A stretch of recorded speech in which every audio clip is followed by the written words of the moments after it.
What is confusion usually trying to tell us intuitively? What we would find most counterintuitive. It's asking us to listen and to watch and to notice, to be diligent. But of course, our natural reaction, because we do feel that confusion is a flaw, is to scramble for the nearest solid object or nearest exit or something that helps us feel safe again. Yes.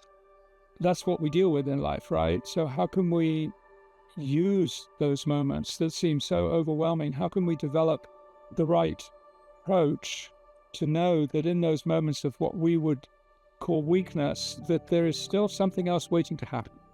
And I think this is fundamental, whether you're confused or depressed or anxious or whatever it is, there's something else that's waiting to happen. Confusion is not a negative label at all. It's actually the moment in which we can accomplish the greatest shifts in awareness. This podcast is raw, unscripted, and sometimes uncomfortable. But that's the point. We're here for open conversations and guided moments that help you realign with yourself through mind, body, and spirit, backed by science, so you can reconnect with what matters and build stronger relationships without perfection or pressure. Align, connect, empower.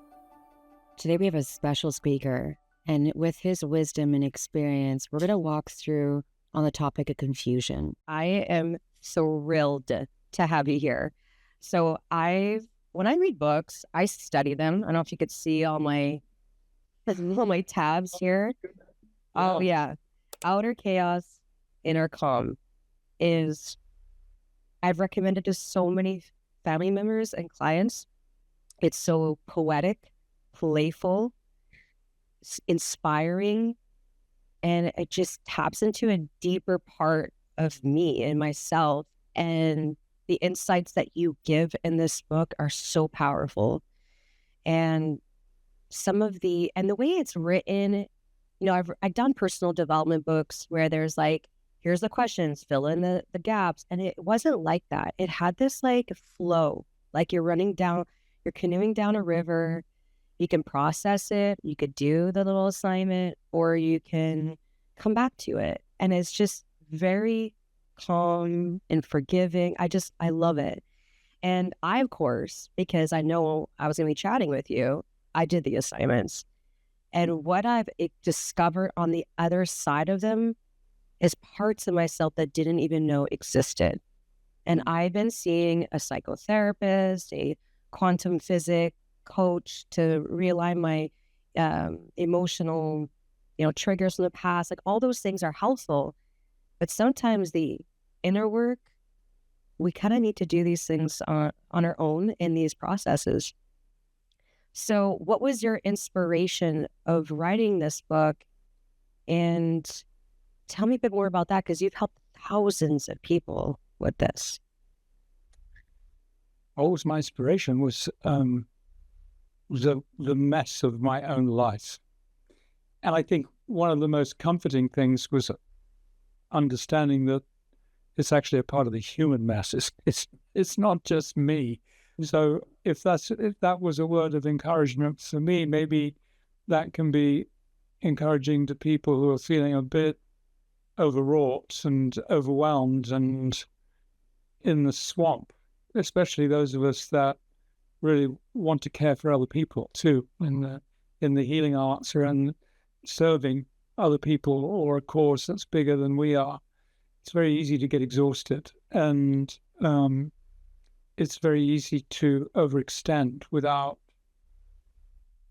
remaining not just curious about the resourcing that we need, but actively engaged in too. It's so true. Yes, and I love your stories. Like right from the get-go, when you talked about those 3 men on the bench, which I'm not going to say what it is because you guys have to read this book, to the story about your brother and the forgiveness and that part of your journey. And or even when you were walking through the vineyards with your friend, that one is hilarious. People, guys, you got to read this book. It gives you belly laughs, but then in moments there was moments where I had tears welling up my eyes because I could so relate. And I just really appreciate it. I want to thank you for writing this. It's going to impact a lot of people out there. So for the woman who's listening, who feels like she's doing everything, like she feels like she's doing everything right, but she still feels stuck, overwhelmed, confused, and doesn't know how to basically go to the next level or get back to herself. Can you explain usually what's happening? Like what's happening beneath the surface for us women who are in these situations? Thank you. Well, that would be an invitation to gaslight. So I don't want to step too far into the psyche of the feminine, especially because I'm in my male form in this life. But I do have a feminine essence, and which is quite evolved and sensitive and aware. So I'll speak to it the best I can. I think, first of all, the title of the book actually has two meanings in a way. One is, how do we not automatically resonate or unconsciously resonate with the turmoil that is in the outer world as a whole? And that could go from national, international, geopolitical situations down to one relationship or the way life treated me today. But it also is about how we give back to the world too, because if we don't learn where the knobs and switches are to turn down the volume of certain things and where the mute button is, we will resonate with that outer noise. So how do we find out what that dashboard looks like, the buttons and dials, so we can tell what's going on in a way that we can prevent things before the gauge goes up to the red, when it's leaving the green and going to the orange, that we have some kind of forewarning, and we can be agile enough to put protections in place and little minor alarms in place, so we know where we are in this human turmoil that exists. Yes. For both men and women, that's not partial to one gender or another. So I think so in many senses, I'm speaking to all of us who are in the caring professions in one way or another, from life coaching to medicine to any kind of wellness to any kind of therapy at all. There's a need to, I think in psychotherapy they call it, not to fall in agreement with what that outer force or energy might be. And that takes some self-forgiving, and it takes some finesse too, because we judge ourselves a little harshly. Oh, yes. I can relate to that, judging myself very harshly. And you pegged it on the head there about self-forgiveness, because I found that in order to have compassion, self-compassion, comes forgiveness. That's part of it, right? And to touch on what you were saying about the signals, like the radars, and being aware if we're going into the red, the orange, the red. So that actually kind of segues into my next question of, in your book, you describe confusion as a signal, like we talked about that. And we see it as more as like a flaw. And like, what is confusion usually trying to tell us intuitively? I think that what we would find most counterintuitive, it's asking us to listen and to watch and to notice, to be diligent. But of course, our natural reaction, because we do feel that confusion is a flaw, is to scramble for the nearest solid object or nearest exit or something that helps us feel safe again. Yes. I have a close friend right now who's in highly successful gentleman who sold his company, has everything on a worldly level that anybody could ever ask for, chateau in France and houses in California, and very wealthy man with a wonderful family, and and finds himself in the depths of depression. And that's what we deal with in life, right? So how can we use those moments that seem so overwhelming? How can we develop the right approach to know that in those moments of what we would call weakness, that there is still something else waiting to happen? And I think this is fundamental, whether you're confused or depressed or anxious or whatever it is, there's something else that's waiting to happen. And unless you sharpen your vision or your listening, whichever tool is best for you, that you might not notice what that is. So it's true to say that when we're confused, the stakes are higher than when we're confident. But it's also true to say that where there's the most confusion, there's the most possibility. So if we can just take a breath and notice that confusion is not a negative label at all, it's actually the moment in which we can accomplish the greatest shifts in awareness, then all of a sudden it's like, oh, I didn't think of it that way. Now, what does that mean? What is there to notice? What are the messages? If this is not just one monotonous blast of something offensive to me or threatening, how can I begin to notice what the nuance might be in this experience? I notice that, for example, I get contraction in my belly. I notice that my heart beats a little faster. My chest feels like there's not quite enough space. I notice that my breath gets shorter. I notice, and this is just the beginning of opening. These are the first thresholds of being able to notice more profound and useful things than just the symptoms that I'm experiencing. It's the doorway to generating a new awareness that we can see a wider screen.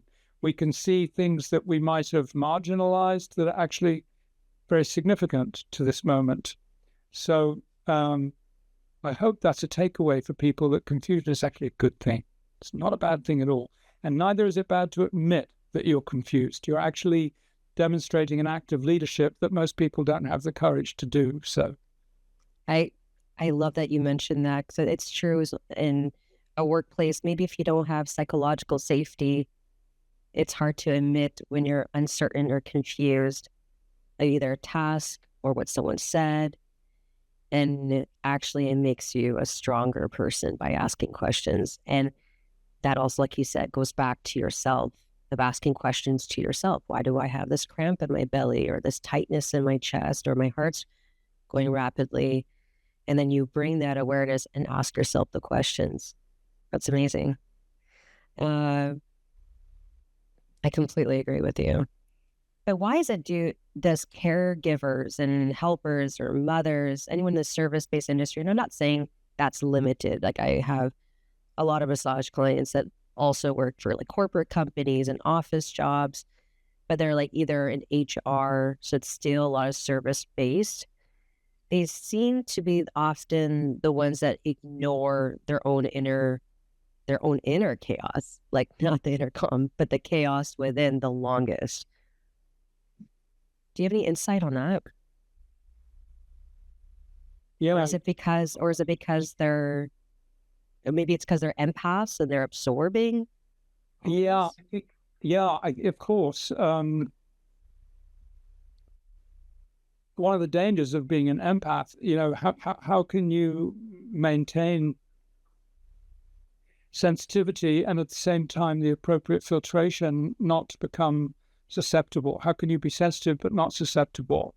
And how can you retain your autonomy and your sovereignty in those tender moments when someone might share something with you that resonates with you very deeply, about a past incident or abuse or trouble or something related to shame, perhaps. And it doesn't really matter whether we are in the business world or in a caring profession.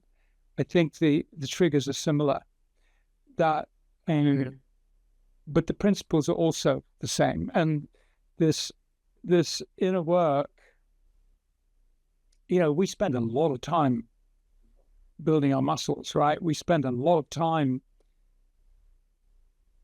cycling uphill and climbing mountains and seeking longevity and stamina and all things in the physical realm. But we don't spend a lot of time in the inner gym. And just like in the physical gym, the more you lift those weights, the lighter those weights become. The same with your inner gym. The more that you work out in the inner gym, the lighter life becomes. It becomes an easier lift. Yes. Yes, I love that. The inner gym, because we are constantly working out. But what about working inwards? I love that. And I think we've also, it's understandable. We were taught from young kids that we needed something outside of us to fix the problem, right? And it was very natural in those days, because if you're a baby and you have wet nappies or diapers, you'd cry and you'd get your diapers changed. You'd be serviced. And when you were hungry, you'd be given a nipple or a bottle.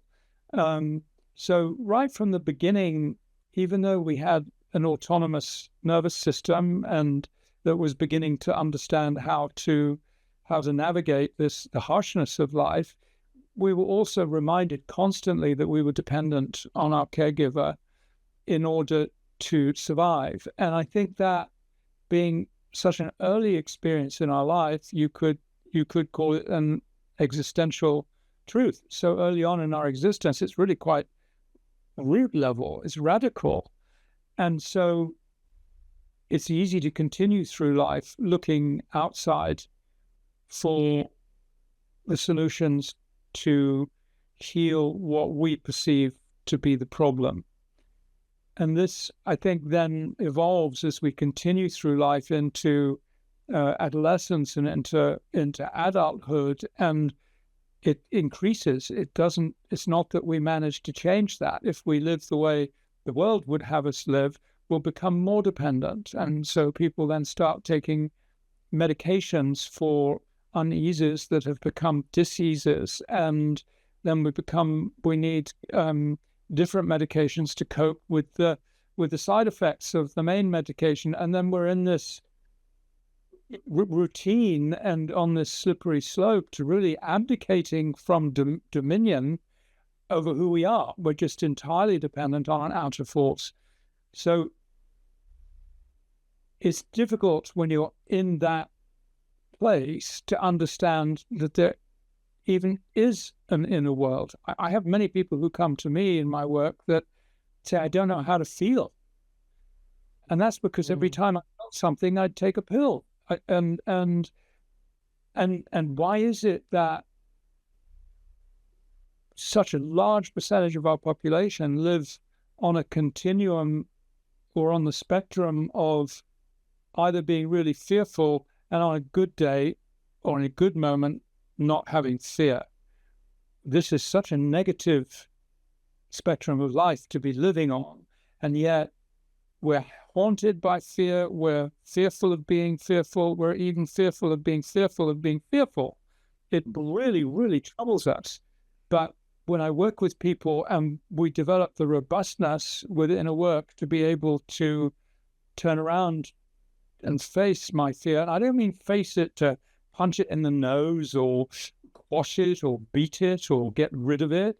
I mean, face it as offering my alliance to it. Like, okay, what's the deal? How can we work together? What is it you're trying to save me from? Where did you come from? When was it first in my life that it became normal for you to exist? When did I start hiding from you? And when I ask these questions, I actually give fear an identity. Then I can engage in a conversation that I can understand. And one thing I can say 100% safely is that when people do that, they have always experienced that the amount of fear diminishes and fear can become useful rather than something that pushes us into choices and into a life that is fear-based, which is the absolute opposite of warmth and love and relaxation and ease and care. And I think that's the same with all our negative emotions. We've learned to turn the other way, and that's because we have been outside orientated. And in fact, if you look at the world today, it's all about fear. That's what makes a good news program. Is this good to you? You know, so we live in this world of waiting for the next hit. And those of us who are remarkable enough to be sensitive, to remain empathic in this kind of a world, and we seek to help other people who are struggling in this kind of world, well, we need to learn what our tools are. We need care for the caretaker, not just for the person that is a client or a patient. Yes. Wow, you said so much there. I don't know if you noticed, but I was like nodding the whole time. I agree. Yep. And there was a piece there you brought up about shame, and I'll get to that in a bit, but since we're on the topic of fear, how can we tell the difference between fear speaking and intuition guiding us? Because I feel like I know fear is there typically with a purpose, but like you said, it could be something from the past, from our childhood or whatever, and the alarm is going off, like warning there, and you, like you said, you personalize it, like, fear, what are you trying to tell me right now? Fear, what is this all about? What reassurance do you need? But how can we tell the difference in our body when it's true fear, like nonsense fear, and intuition telling us, no, that's not the right fit, that's the direction you need to go right now? Yeah, thank you. Well, fear uses up a lot of bandwidth. And yes, it results in the body. It feels like contracting, right? It feels like tension, contraction, and chemically, what's happening, of course, is the three primary hormones are beginning to surge through the body: the norepinephrine, the adrenaline, and the cortisol. And this takes just a second to surge, and it takes minutes to subside. It's very quick to ignite and much slower to settle down. So when that happens, intuition kind of goes out the window. There isn't much room for intuition. So intuition is not something that we can make happen, right? But we can create the conditions in which we notice it. And it's much better to learn to create those conditions when we're not fearful or triggered or activated than it is when something happens and we need to make an intuitive choice that is not fear-based. You know, in some ways, fear pushes us into things and out of things, but I think intuition draws us. It more pulls us towards itself. But fear is a much more familiar power, and it's not subtle. It's the opposite of subtle. It's dense.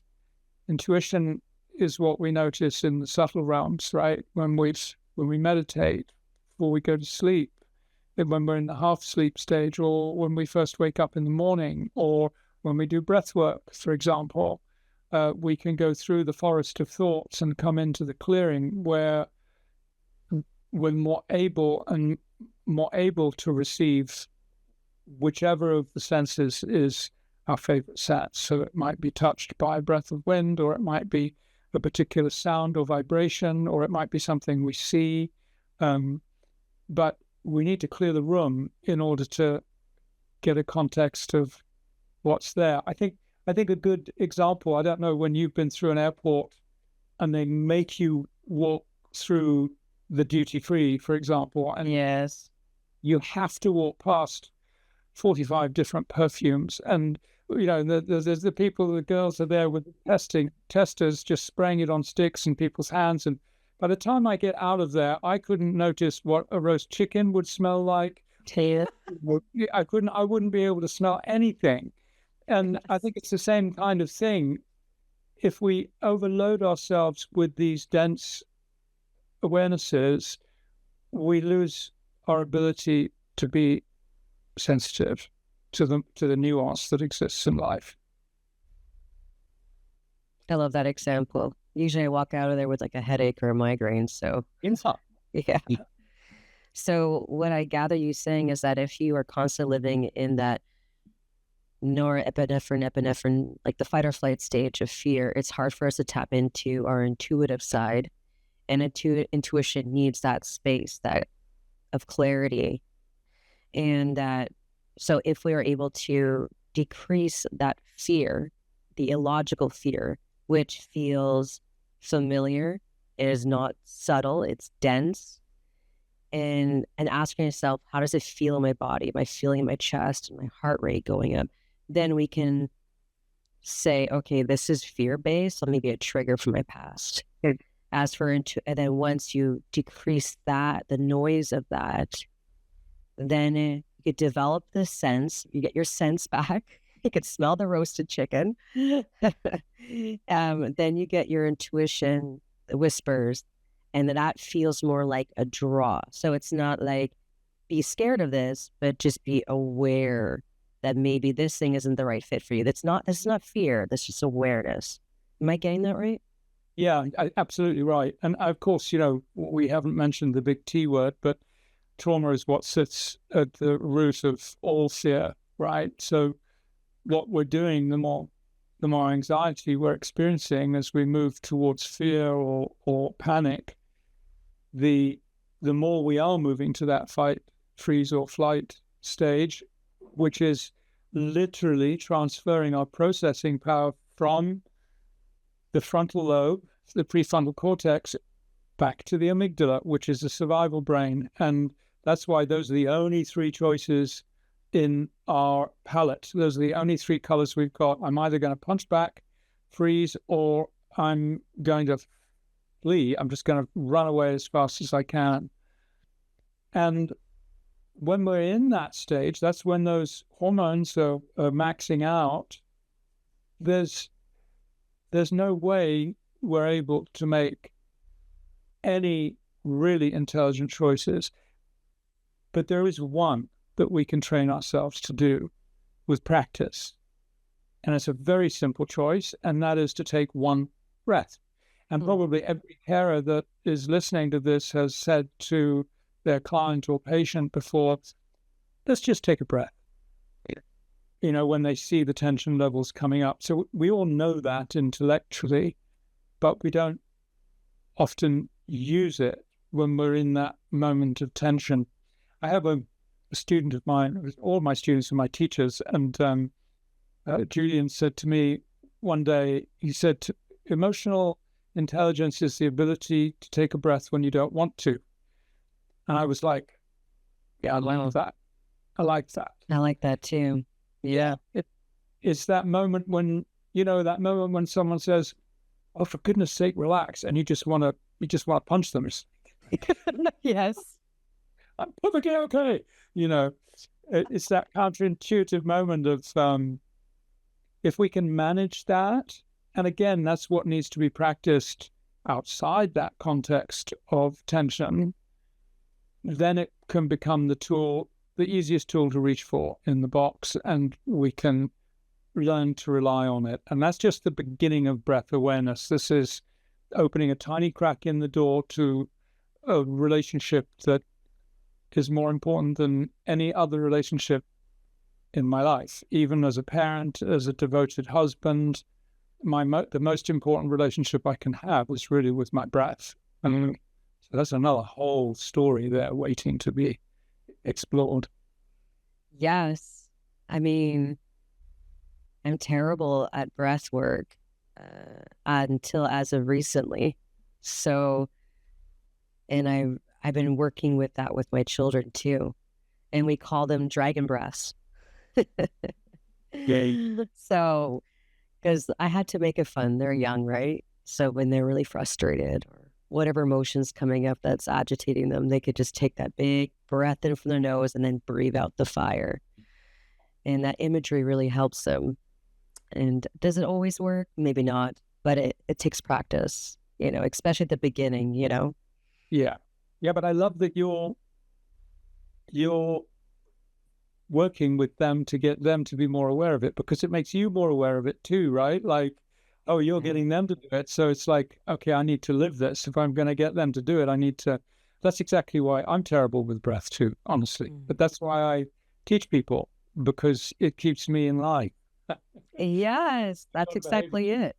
Yeah. So the best teachers are those who are constantly seeking to be better in one area. You know, it doesn't mean we're amazing at it, as we know that it's I don't want to call it a failure, but something that we're not good at and we're striving to get better. So we have the tools to help others. Yeah. And my kids now say to me, Mom, take a deep breath, do your dragon breath. And I'm like, oh, okay. So they're living it, and they're trying to get me to do it too. So it's good. But actually that kind of brings us back to that piece about shame. But since we're also bringing up failures, let's throw that in there. So how can our past failures or moments of shame be reframed as a source of personal power? You talk about that in the book, and I love that. Yeah, thank you. Well, I think, what's the opposite of failure? Is success. Success. Right? And depending on how you measure success, but yeah. Yeah. Well, then that becomes a question of how do you measure success and how do you measure failure? And I know with the people that I deal with in the business world, I don't think any successful person got there without all the stepping stones of failure that it took. So I think a lot of reframing failure is understanding that it's a step, and every failure is clearly showing us that there's an opportunity, and if not, what that opportunity actually is, in order to be able to recommit.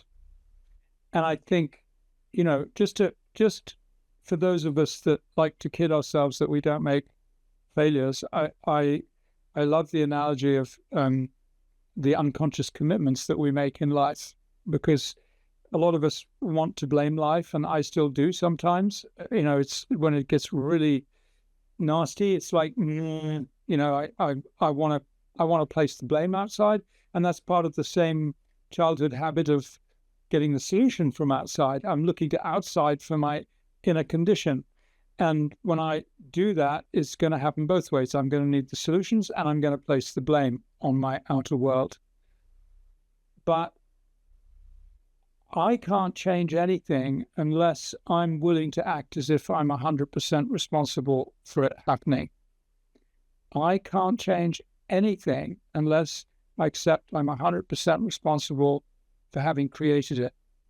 Then someone says, well, I didn't create the fact that I was abused as a child. I didn't create the fact that my father left my mother when I was a baby, whatever it might be. And that's true. That's all true. So I'm not diminishing what being a victim means. But it's also a choice whether we stay in that place or whether we actually transform it. And the way to transform things is by seeking how we can change who we are right now so it doesn't happen again. And an example would be, to take something that happens in your life a lot that you don't like. It could be as simple as, oh, my kids always leave their clothes in the bathroom floor, or it could be my husband doesn't take out the garbage, or it could be more serious, like why in relationships do women leave me, or why are men unfaithful to me in my relationships? Could be really quite devastating. And if we think carefully about that, it took a whole series of actions and choices to get into the position that we were. Not all of them were in our control. A lot of them were outside our control, but some of them were in our control.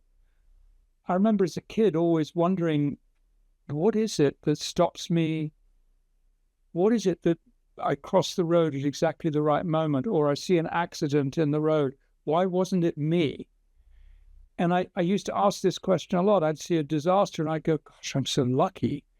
And we know what about survival guilt is for people who are in plane crashes and things too. Why was I the one that was so lucky? And there was, even in that circumstance, there were a series of choices that I made. And I was so puzzled by that. Was it like, gosh, yeah, I remember I put the brakes on and I let that woman cross the road. And if I hadn't, I might have been in that accident. And so we begin to understand that a lot of the choices we make are choices we're not actually aware of.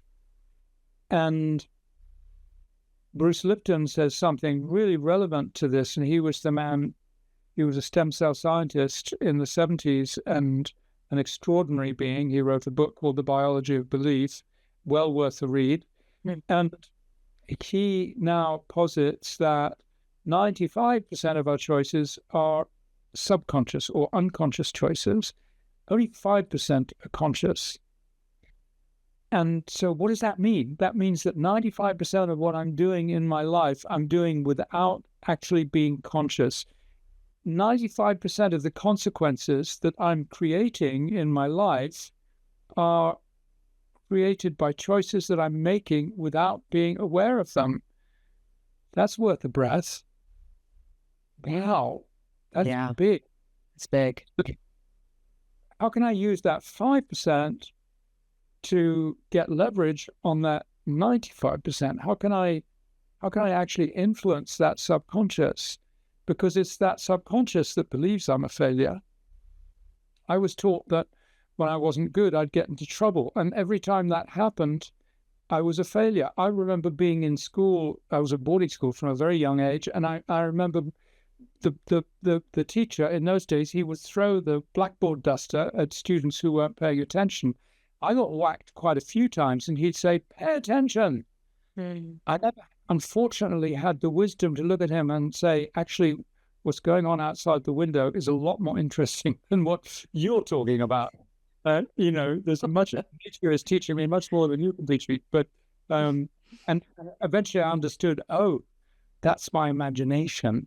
And so anyway, that's another story. But I think the concept of what we have as about failure is, again, informed by those early years of our lives and the traumas that we suffered and the shame that we learned to carry by getting things wrong. Yeah, especially if let's say we failed at something so many times, we turn that into an I am this statement, which is shame. And then it turns into a belief, part of our belief system. And then we have the, what's it called? RES, which is basically our brain is seeking evidence that we are correct, whether it's a negative or positive. Yeah. Our brain's very powerful, but I thought it was really interesting. What was the name of that author you said, Brian? Bruce Lipton. Bruce Lipton. Yeah. About 95% of the things that we do is unconscious, correct? Choices, yeah. Conscious, okay. Well, I mean, it makes me think of like, the last 5 minutes of my drive home from work or whatever. Sometimes you're on autopilot. You see that amazing? I mean, you're driving around in this huge chunk of metal, life we're at stake, and we get home and we don't remember how we got there. It's also happened to me once or twice because I live in Italy and we have a lot of winding gravel roads, and I've traveled that road 10 years. And sometimes at night, I suddenly like, gosh, where am I? I've lost my bearing.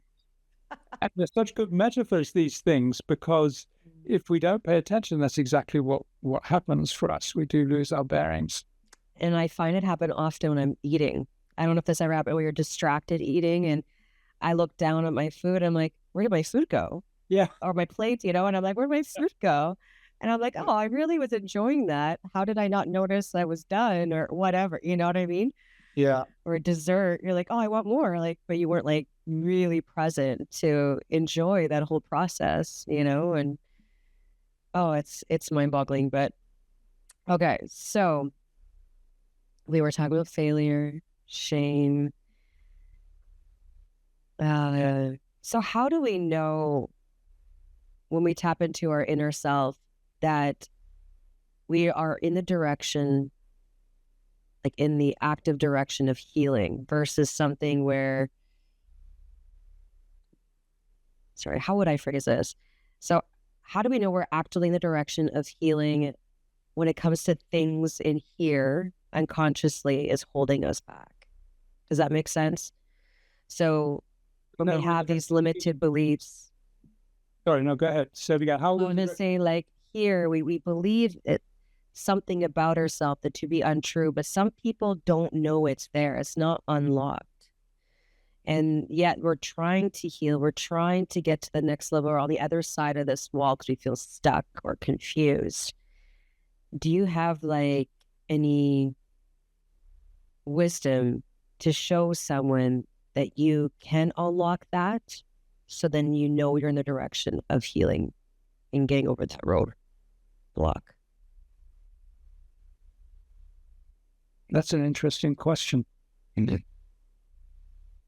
It might be a little too complex. I don't know. It's a big one. It's like, how do I know that there's something in there to be unlocked? And then how do I unlock it? Is that right? Yeah, or how do I know I've unlocked it? Like, how do I know that I've unlocked it? Well, that one's the easy part.